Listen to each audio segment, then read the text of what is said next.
Also, in Module 2, Lesson 5, we have discussed inverse normal probability distributions, and we've taken a look at how to use the TI 8384 calculator to solve problems involving the inverse normal.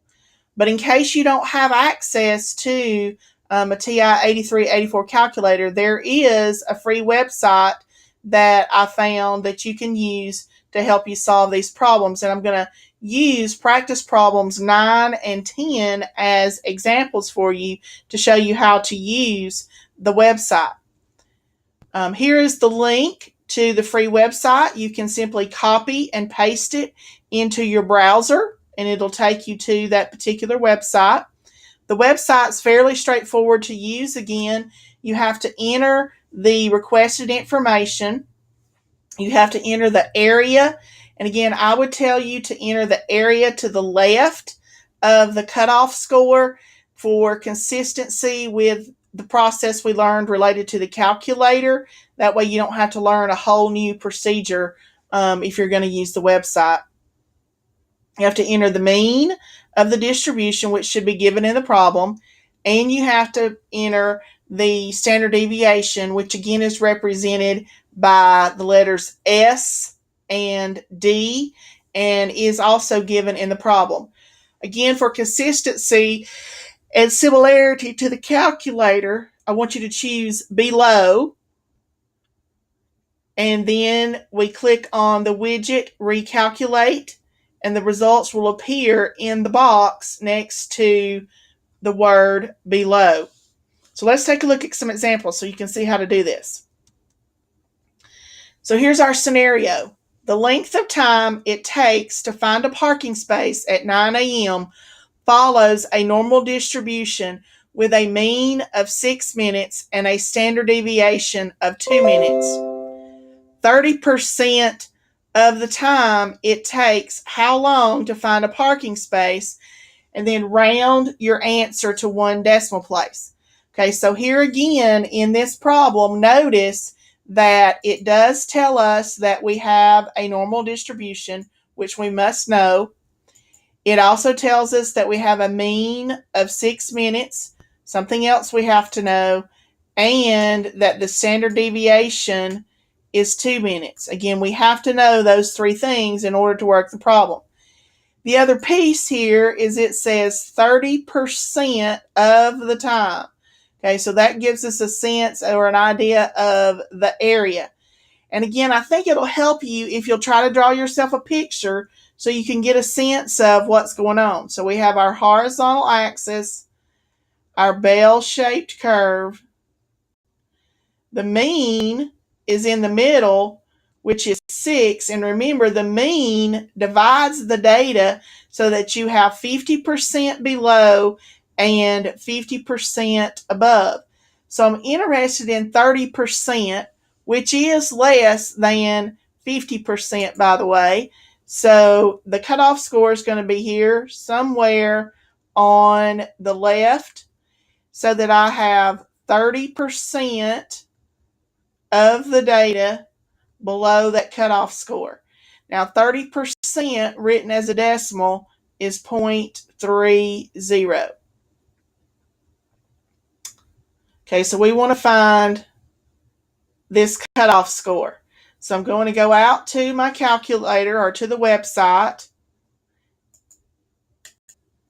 I enter the area to the left, which is the 30%. My mean is 6. My standard deviation is 2. And I want below. And then I click recalculate.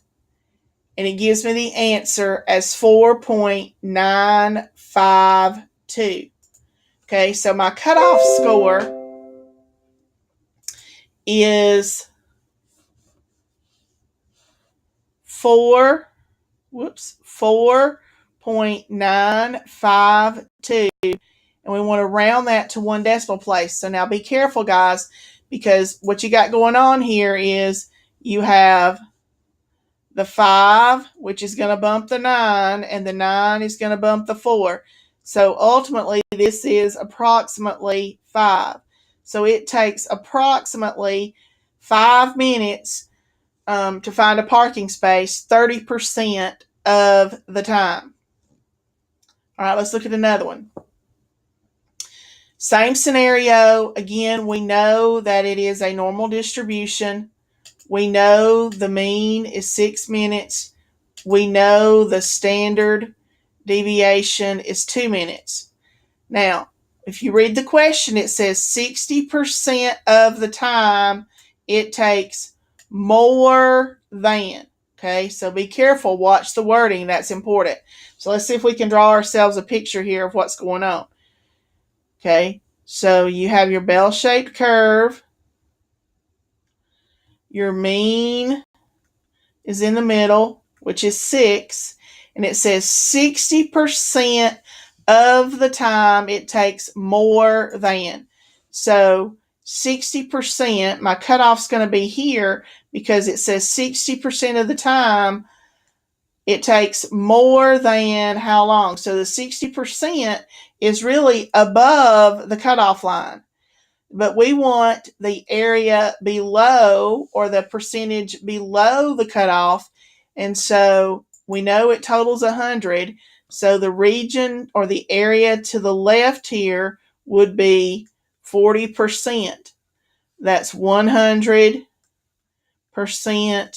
minus the 60% that's to the right. That's how we get 40. Okay, and so in the website, we would have to enter the 40% because we want the area below or the area to the left. So I'm going out to the website. I enter my area, which is the 40%. My mean is 6. Standard deviation is 2. And again, we're doing below. So I recalculate, and it gives me an answer of 5.494. Okay, so my answer is 5.494. So when you round that to one decimal, it's 5.5. So it takes approximately 5.5 minutes, or more than 5.5 minutes, to find a parking space 60% of the time. So that's a demonstration of how to use the free website for the inverse normal probability distribution problems. I hope you find it helpful. Let me know if you have any questions.